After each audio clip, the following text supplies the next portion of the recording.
You did something you knew was wrong. And the worst part? You'd do it again. Not because you're a bad person, but because you were never really given a choice. Maybe you paid someone under the table to speed up a process that should have taken a week but was going to take 6 months. Maybe you lied on a form, just slightly, because the honest answer would have disqualified you from something you genuinely deserved. Maybe you looked the other way. Maybe you stayed silent. Maybe you played the game exactly the way the game demanded to be played. And afterward, you felt it. That quiet, corrosive guilt. The kind that doesn't scream. It just sits there in the background, whispering, "What kind of person does this make you?" Here's what I want to tell you. You have been asking the wrong question. The question isn't, what kind of person does this? The question is, what kind of system produces this? Reliably, predictably, at scale, across millions of people who all think of themselves as decent. Because here's the truth that behavioral economics figured out decades ago and that most people still haven't fully absorbed. You don't make decisions in a vacuum. You make decisions inside a system, and the system shapes the decision more than you do. This isn't an excuse, it's a diagnosis. And once you understand it, you can't unsee it. The conventional story goes like this. Corruption exists because people are greedy. Cheating exists because people are lazy. Systems break down because individuals lack integrity, discipline, or moral backbone. It's a clean story. It's also almost entirely wrong. This is what psychologists call a fundamental attribution error, the deeply human tendency to explain other people's behavior through character, while explaining our own behavior through circumstance. When you see someone else cut the line, you think, selfish person. When you cut the line, you think, I was late, the system wasn't working, I had no choice. Both of you had the same thought. Both of you were right about yourselves and wrong about each other. The conventional diagnosis of corruption, moral failure, weak character, bad culture, is seductive because it gives us someone to blame. It lets the system off the hook entirely. It says the problem is in the people, not in the architecture those people are forced to navigate. Carl Jung had a word for the parts of ourselves we exile when they become inconvenient: the shadow. The shadow isn't evil, it's just everything we've pushed underground because society told us it was unacceptable. And here's what's interesting. Entire societies can have a collective shadow, the thing that everyone does but no one talks about. The behavior that's technically wrong but socially normalized. The thing that makes you feel guilty precisely because you know you'd do it again. That's not a character flaw. That's a system working exactly as it was designed, just not in the way anyone will admit. Let's go back to Jean-Jacques Rousseau for a moment. Rousseau had a simple but radical idea. Society runs on a social contract. Not a document, not a law. An implicit agreement between citizens and the institutions that govern them. The deal goes something like this. You follow the rules protect you. The system works for everyone. That's the theory. Now here's what happens when the system consistently fails to hold up its end of the deal. When the official process is deliberately slow, you find an unofficial one. When the transparent path is made opaque, you find someone who knows which door to knock on. When playing by the rules means losing to everyone who doesn't, you stop playing by the rules. This isn't moral collapse. This is rational adaptation. Daniel Kahneman, Nobel Prize winner behavioral economist, spent decades studying how humans actually make decisions. Not how they're supposed to, how they actually do. And what he found was elegant and devastating in equal measure. Humans are not rational optimizers. We are cognitive misers. We take the path of least resistance. We conserve mental energy. We default to whatever works. His colleague Richard Thaler built on this with the concept of choice architecture. The idea that the options available to you and how they're presented determine your behavior more than your values do.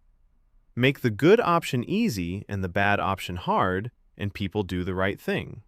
Make the bad option easier, faster, and more reliable, and people do that instead. Not because they're bad, because they're human. This is the mechanism. This is the real diagnosis. When broken systems make the corrupt path the convenient path, the corrupt path becomes the default path. And the person walking it isn't a villain. They're a data point, behaving exactly as the system predicted they would. Let's make this concrete, because this isn't abstract theory. This is Tuesday morning. Example 1. You're trying to register a business. The official process involves 12 steps, 4 different offices, documents that each office says the other office should have given you, and a timeline of 8 to 14 weeks. With no tracking system, no accountability, and no one who will tell you where in the process you actually are. Or, you pay a fixer. The fixer knows everyone. The fixer gets it done in 4 days. You pay the fixer. Not because you don't believe in rule of law, but because you have a business to run, employees who are counting on you, and a system that has made it functionally impossible to do the right thing on the right timeline. Thaler would call this a sludge, a deliberate or accidental accumulation of friction in the official process that makes compliance so costly people abandon it.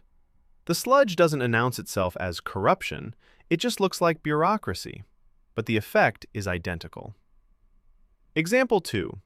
You're in a country where the public school system has been systematically defunded for 30 years. The teachers are underpaid, the classrooms are overcrowded, and the curriculum hasn't been updated since before the internet existed. So parents who can afford it pull their children out and pay for private schools. Parents who can't afford private schools pay for private tutoring.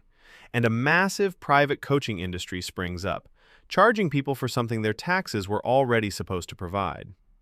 This isn't a failure of individual ambition. This is governance creating a vacuum that private capital fills. And the people paying for coaching aren't betraying the public system, they were betrayed by it first. Example 3. A study was done across multiple countries on tax compliance. The finding was counterintuitive. In countries where people trusted their government to use tax revenue well, compliance was high, even when enforcement was weak. In countries where people believed their money would be wasted or stolen, compliance dropped, even when enforcement was strong. People weren't making a legal calculation, they were making a social contract calculation. If you're not holding up your end, why should I hold up mine? That's not cynicism, that's Rousseau. That's the social contract breaking down in real time, one individual decision at a time, until it becomes the water everyone swims in. Here's where Jung comes back in. Every time you do something that conflicts with your self-image, every time you pay the bribe, cut the corner, stay silent when you should speak, you don't just file it away and move on. You exile it. You push it into your shadow, and the shadow grows. Over time, people in broken systems don't just adapt behaviorally, they adapt psychologically. They develop what Seligman called learned helplessness, the deep, quiet belief that nothing you do will change anything. So why try? They stop reporting corruption because they believe no one will act on it. They stop voting because they believe it doesn't matter. They stop expecting the system to work because it never has. This is the most insidious damage a broken system does. Not the corruption itself, but the erosion of agency, the slow dismantling of a person's belief that they can influence the world around them. And here's the cruel paradox. The more helpless people feel, the more they individually adapt to survive the broken system, which makes the broken system more entrenched, which makes people feel more helpless. It's not a downward spiral, it's a locked loop. Until something breaks it. So what do you do with this? First, you stop carrying guilt that belongs to the system. This is not about letting yourself off the hook for everything. It's about accurate attribution.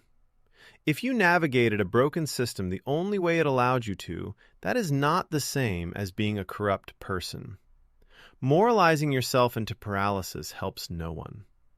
Understanding the mechanism, clearly, honestly, without flinching, is where agency begins. Second, you understand that systems change through design, not through individual virtue. This is the Thaler insight applied at scale.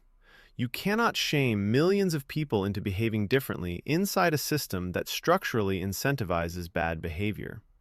You have to change the architecture. Make the honest path the easy path. Reduce the sludge. Increase the transparency. Build in accountability at the point where discretionary power currently lives unchecked. Every major reduction in systemic corruption in history came not from a moral awakening, but from a structural intervention. Estonia digitized its entire government, not because Estonians became more honest, but because digitization removed the human discretion that corruption had been feeding on. Rwanda rebuilt its institutions from the ground up after catastrophic collapse and built anti-corruption into the architecture rather than hoping culture would fix it. Georgia, the country, not the state, cut police corruption almost overnight by firing the entire traffic police force and rebuilding it with higher salaries, better oversight, and digital ticketing that removed cash from the equation entirely. The behavior changed because the system changed, not the other way around. Third, you recognize that collective action is not naive. It is the only thing that has ever worked. Individual virtue inside a broken system is like bailing out a boat without fixing the hull. Admirable, exhausting, ultimately futile. What works is enough people, in enough coordination, demanding that the hull gets fixed. This doesn't always mean protest. Sometimes it means building. The journalist who creates the transparency infrastructure.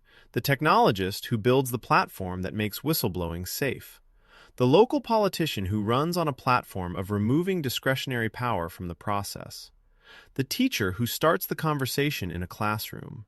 The citizen who files the RTI, shows up to the public hearing, votes in the local election that no one else thinks matters. These are not grand gestures. They are points of structural leverage. Small interventions at places where the system is most brittle, most open to change. Jung talked about individuation, the lifelong process of integrating your shadow, your conscious and unconscious, into a coherent whole. Not perfecting yourself, knowing yourself fully. Collective integration looks similar. It starts with a society that can look at its own behavior, the bribes, the workarounds, the quiet corruptions, without flinching into denial or collapsing into shame. That can say, this is what we do, here is why we do it, here is what it costs us, and here is what we're going to build instead. That conversation is uncomfortable. It requires holding two truths simultaneously. You are not to blame for adapting to a broken system, and you are responsible for whether the system stays broken. Both are true, neither cancels the other. Integration isn't absolution, it's clarity. And clarity is where action begins. You came into this video feeling guilty about something. I want you to leave with something more useful than guilt. You are not a corrupt person navigating life. You are a rational person who was handed an irrational system and did what rational people do. You found a way through. That's not something to be ashamed of. That's something to be understood. Because once you understand it, really understand it, at the level of mechanism, not just feeling, you stop being a passive participant in a broken game. You start seeing the game clearly. You start seeing where the leverage points are. You start asking different questions. Not, what does this make me? But what does this system need to become? That shift, from guilt to analysis, from shame to agency, is not a small thing. It is, in fact, exactly where change begins.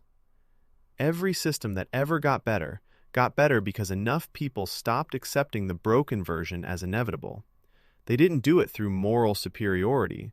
They did it through clear eyes, coordinated effort, and the refusal to mistake the way things are for the way things have to be.